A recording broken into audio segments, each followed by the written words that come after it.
اس میں ایک اور بڑا اہم پہلو ہے، وہ یہ ہے کہ جو آج عمران خان صاحب نے خط بھی لکھا ہے صدر عارف علوی کو، اس خط میں بھی انہوں نے 3 فوجی افسران کا ذکر کیا ہے، D G I S I کا، D G I S P R کا اور آئی ایس آئی کے ڈی جی سی، وہ ان پر ایف آئی آر درج کروانا چاہ رہے ہیں۔ دوسری طرف فیصل نصیر صاحب کے ساتھ بات چیت کی کوشش بھی ہو رہی ہے۔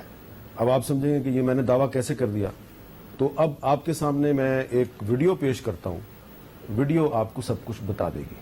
یہ میرا پیغام میجر جنرل فیصل نصیر، جو پاکستان کی ساری انٹرنل اور ایکسٹرنل سیکیورٹی کے ذمہ دار ہیں، یہ میرا پیغام ان کے لیے ہے ڈائریکٹلی۔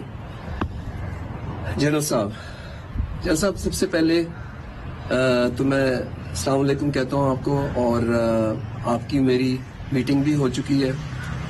آپ نے مجھے 2 گھنٹے دیے تھے، جس کے اندر ایک بڑے اچھے ماحول میں گفتگو ہوئی آپ کے ساتھ۔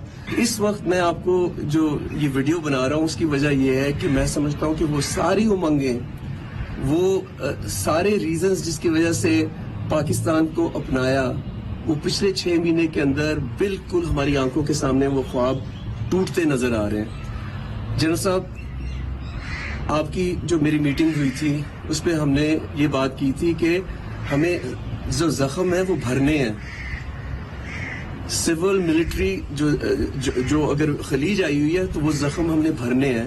میری کوشش یہی ہے اس ویڈیو کے ذریعے آپ کو یہ آگاہ کرنا۔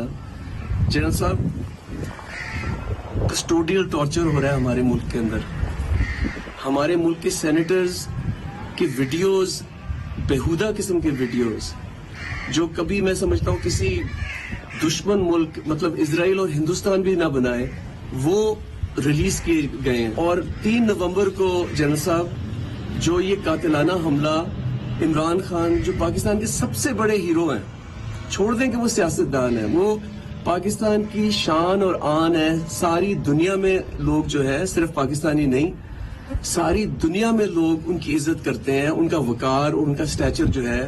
ان پہ جس طرح ہم نے دیکھا کہ کنٹینر پہ فائرنگ کی گئی اور 14 لوگ جو ہیں وہ زخمی ہوئے، خان صاحب کو 4 گولیاں لگی ہیں، اور وہ ایک معجزہ ہے کہ وہ بچ گئے۔ اور آپ کیونکہ انٹرنل اور ایکسٹرنل سیکیورٹی جانتے ہیں، آپ کو پتا ہے کہ یہ پلان کس نے کیا، یہ سب کچھ کون پلان کر رہا ہے۔ تو بجائے خاموش رہنے کے، میں کہہ رہا ہوں کہ آپ کا فرض بنتا ہے کہ آپ سامنے آئیں اور بتائیں ملک کو کہ کیا ہو رہا ہے، اور ہمیں یہ بھی بتائیں کہ ہم یہ اسٹیبلٹی کی طرف کس طرح جائیں، امن کی طرف کس طرح جائیں، ڈگنیٹی کی طرف کس طرح جائیں۔ یہ جو ہیوملیشن ہو رہی ہے پاکستانی شہریوں کی، وہ کب ختم ہوگی اور کون ختم کرے گا؟ جنرل صاحب، آخر میں یہ صرف یہ کہوں گا کہ آپ نے مجھے 2 گھنٹے دیے تھے اس میٹنگ میں، اور آپ نے مجھے جاتے ہوئے یہ کہا تھا، میرا ہاتھ پکڑ کے آپ نے کہا تھا کہ سلمان، آپ اثاثہ ہیں اس ملک کے، اور میں پوری کوشش کروں گا کہ ایک ون ون سچویشن بنے۔ اب وہ وقت آ گیا ہے، جنرل صاحب آپ کچھ کریں۔ جنرل صاحب آپ کچھ کریں۔ یہ جو ملاقات تھی سلمان صاحب کی، جنرل فیصل نصیر صاحب سے جو ملاقات ہوئی تھی، یہ عمران خان صاحب کی مرضی سے، ان کی تائید سے ہوئی تھی، اور جو اس میں ایک اور صاحب بھی تھے، ان کا تعلق بھی پی ٹی آئی کے ساتھ تھا، اور انہوں نے پھر عمران خان صاحب کو اس میٹنگ کی جو پوری تفصیل بتائی، اس تفصیل سے بھی مجھے واقفیت ہے۔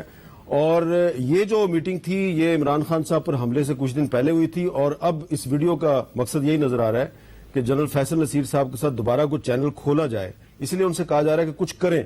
لیکن ایک طرف ان کا نام ایف آئی آر میں ڈالنے کی کوشش ہو رہی ہے، دوسری طرف ان سے کہا جا رہا ہے کچھ کریں۔ تو ویسے مانڈی والا صاحب، اچھی بات ہے کہ پی ٹی آئی کوشش کر رہی ہے مفاہمت کی، اچھی بات ہے، اس کو پازیٹو نظر سے دیکھنا چاہیے۔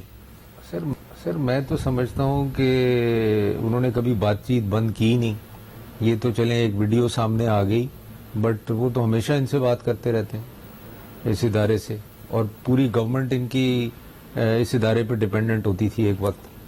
تو یہ کہنا کہ جی ہمارے رابطے ختم ہو گئے ہیں اور اب ہم کہہ رہے ہیں کہ جی آپ ہمیں سپورٹ کریں، تو یہ تو مجھے تو بڑی عجیب سی بات لگتی ہے بٹوین یو اینڈ می کہ یہ اچھا، آپ کے خیال میں رابطے ابھی بھی ہیں؟ بالکل ہیں۔ تو یہ تو دیکھیں، یہ تو آپ نے ایویڈنس پیش کر دی ہے کہ خود جا کے آپ کہہ رہے ہیں اس کی ایف آئی آر کاٹو۔ اور دوسری طرف آپ جا کے ان سے میٹنگ کر رہے ہیں, تو اس کا کیا مطلب ہے؟